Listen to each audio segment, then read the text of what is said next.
अवकाळी पावसाने माहूर तालुक्यात हाहाकार माजविला असून घराच्या टीन पत्रावर ठेवलेला दगड अनांगावर पडल्याने सातघरी येथील सोनूबाई नंदू पवार या 65 वर्षीय महिलेचा मृत्यू झाल्याची दुर्दैवी घटना घडली असून नंदू पवार हे जखमी झाले आहेत। सुसट वाऱ्यासह गारपीट व अवकाळी पावसामुळे माहूर तालुक्यातील अनेक गावात मोठे नुकसान झाले आहे। अनेकांचे संसार उघड्यावर आले आहेत। बुधवारी रोजी रात्री 8 वाजताच्या सुमारास व मध्यरात्री 2 वाजता सुमारास तालुक्यात वादळी वाऱ्यासह बोराचे आकाराची गारपीट झाली। तालुक्यातील रब्बी हंगामातील पिकाला अवकाळीचा फटका बसलेला असून गहू, हरभरा, ज्वारी, तीळ, भाजीपाला पिके यामुळे जमीनदोस्त झालेली आहे। माहूर तालुक्याला मागील 3 दिवसांपासून सतत अवकाळी पाऊस झोडपून काढत आहे।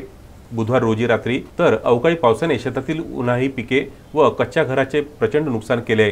त्यात शेकडो परिवार रस्त्यावर आले तर हजारो हेक्टर शेती पिके आडवी पडली आहेत। माहूर तालुक्यातील मुरली, लांजी, नखेगाव, आष्टा, टाकळी, कुपटी, इवलेश्वर, अनमाळ, पापलवाडी, शेकापूर, रुई, वडसा, पडसा, मदनापूर, हरडप, करळगाव, सायफल परिसरात अवकाळी पाऊस व गारपिटाने होत्याचे नव्हते झाले। शेती पिकाचे प्रचंड नुकसान झाल्याने आता जगावे की मारावे अशी प्रतिक्रिया शेतकऱ्यांकडून मिळत आहे।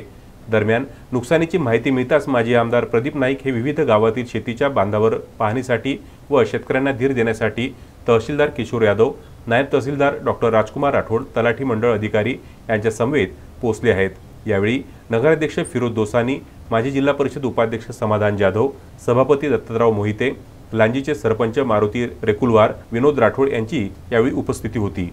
तहसीलदार यादव यांनी पंचनामे करून नुकसानीचा अहवाल पाठविण्यात येईल असे सांगितले तर माजी आमदार प्रदीप नाईक यांनी विरोधी पक्षनेते अजितदादा पवार यांना माहिती दिली। यांच्यासह काँग्रेसचे डॉक्टर निरंजन केशवे यांनी पण शेतकऱ्यांना भेटी देऊन पाहणी केली आहे। एकंदरीत माहूर तालुक्यात झालेल्या पावसाने प्रचंड नुकसान झाले असून शेतकऱ्यांना तात्काळ मदतीची गरज आहे। संजय घोगरेसह अनवर खिच्ची, विदर्भ न्यूज, माहूर।